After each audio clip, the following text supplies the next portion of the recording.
This slideshow will be a series of photographs, dissolving one into another. The first is a desert landscape. Across the sky are broad bands of orange, gold, yellow, and brown. Silhouetted black against this brightness are tall, slim cactus plants, about 5 stories high. Now a picture of cactuses closer to us, clumped together like long fingers, like hands reaching up out of the ground. The desert. A brown landscape. Complex. Splashes of orange light. Ominous. Barren, rocky soil.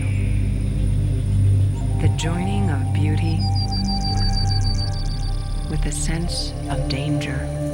Light floods the scene. In the foreground, cactus plants, tall, fat, ridged with short, sharp spines. In the distance, pale green hills. Fascinating in fact, mysterious in spirit. 2 pictures of saguaro skeletons, then 4 close-ups of cactus blossoms, orange, yellow, green. Striking. Elegant. A series of pictures slowly dissolving one into another. Spiky clumps dotted with pale pink blossoms. Very close view of a flat plant with orange-red spikes shooting out in all directions. Flat, banana-shaped leaves ridged with sharp thorns. Massive cactus columns against bright blue sky. Close-up of huge red-orange flowers spread open to show their delicate stain. Rows of long tube-shaped green leaves set on spiky white walls. Branches hanging with rows of white flowers. Huge ridged cactus branches arching away from us. 3 blossoms, each pale yellow with 4 broad petals. The screen goes black, then lightens to show a rocky pyramid-shaped hill. In the foreground, low green shrubs and tall poles of cactus. This landscape that surrounds us is a part of the northeast reach of the Sonoran Desert. The Sonoran Desert includes most of southwest Arizona, the southeast corner of California, and much of the northwest of Mexico.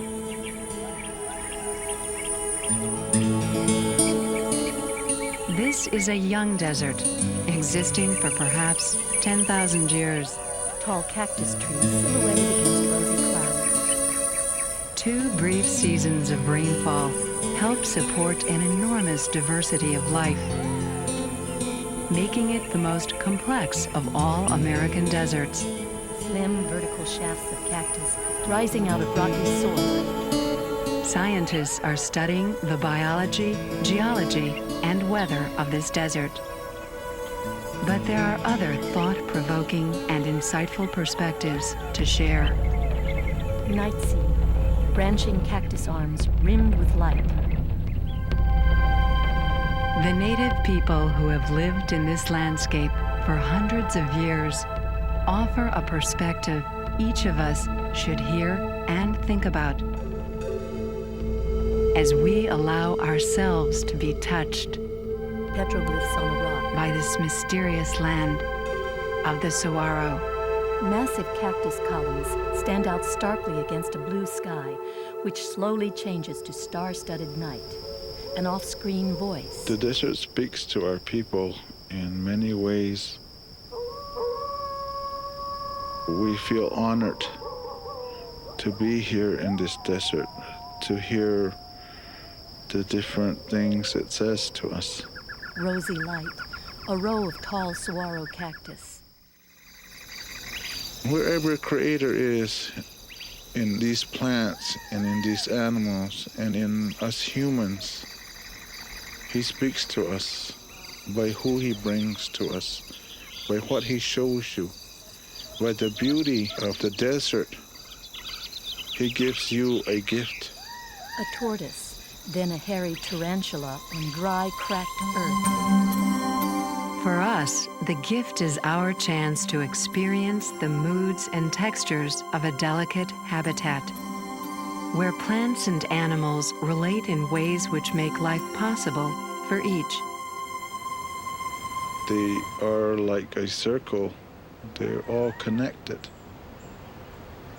We're connected to all of the desert and the environment. A curved-billed thresher, a lizard eating birds' eggs, a green and gold landscape. We're very careful when we walk in the desert, not because of their thorns and the cacti and the stickers and the rocks that may hurt our feet, but because there was somebody else there before us. And when we say somebody else, we don't necessarily mean people, two-leggeds as we call them, but maybe there was a deer that had stood there, or a coyote that stood there, or a bobcat that laid there and had a nap. A light brown bobcat with pointy ears lazes on an old log, cleaning its paws. We as Southern people know that we have to respect this earth that we walk upon, because we as Southern people were made from this earth, and when we pass away, we go back to the earth. So the way that you treat the earth, when you understand that our relatives are back into this earth, the earth is the same as your relative. My mother and my father are back into this earth. So if you throw trash on this earth, you're throwing trash on your relatives, your hahajan.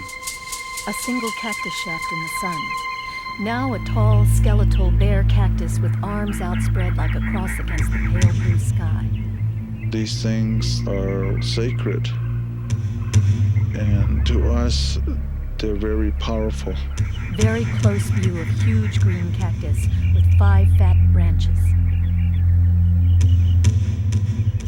The saguaro, the way we're taught, is that if we go and harm and abuse the saguaro, we're essentially doing that to ourselves.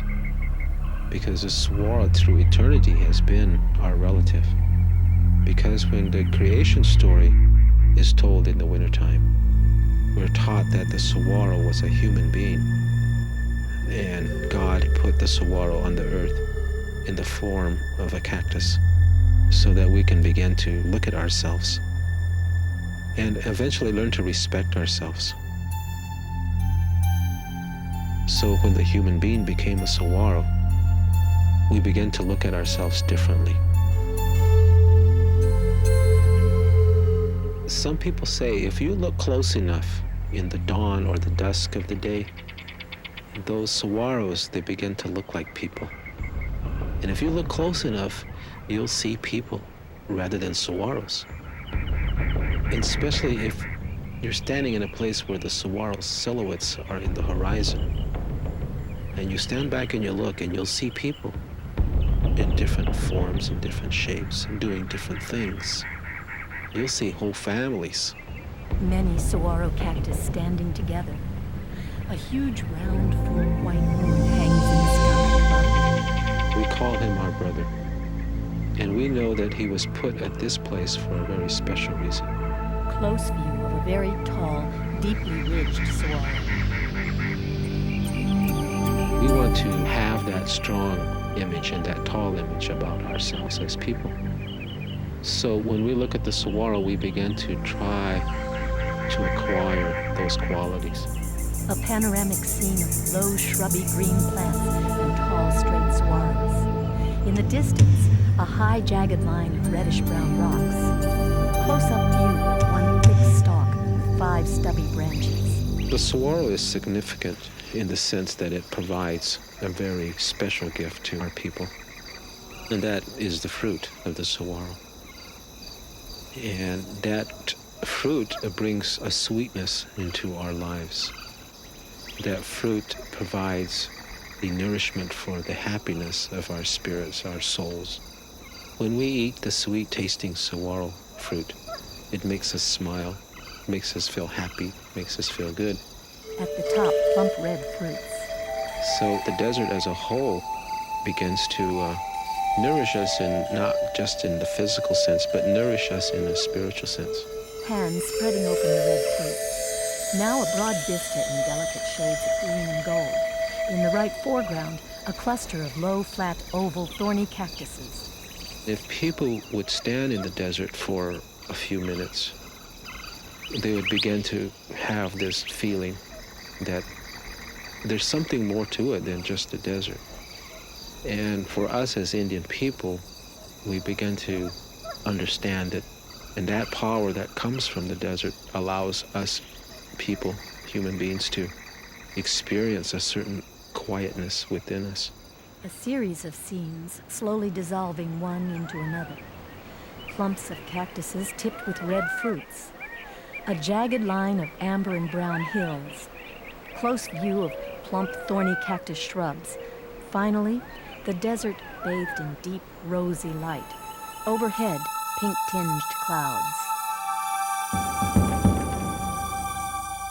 If you understand that the desert is you and you are the desert, you can only ask yourself, how would I want to be treated?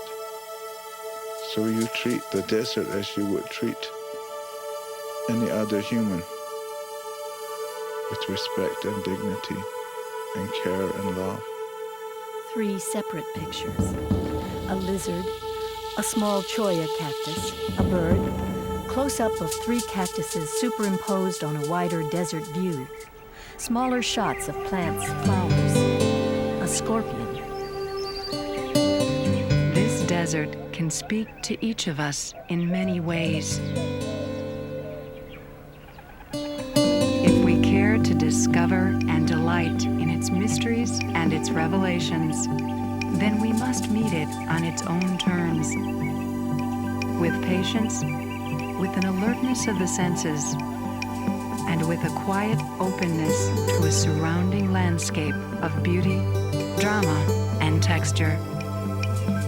It is here for all of us to share, and each of us to protect.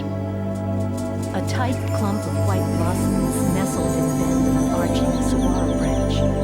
The curve of the branch frames another saguaro background, with 4 arms curving up like a candelabra. Very slowly, the picture fades to black.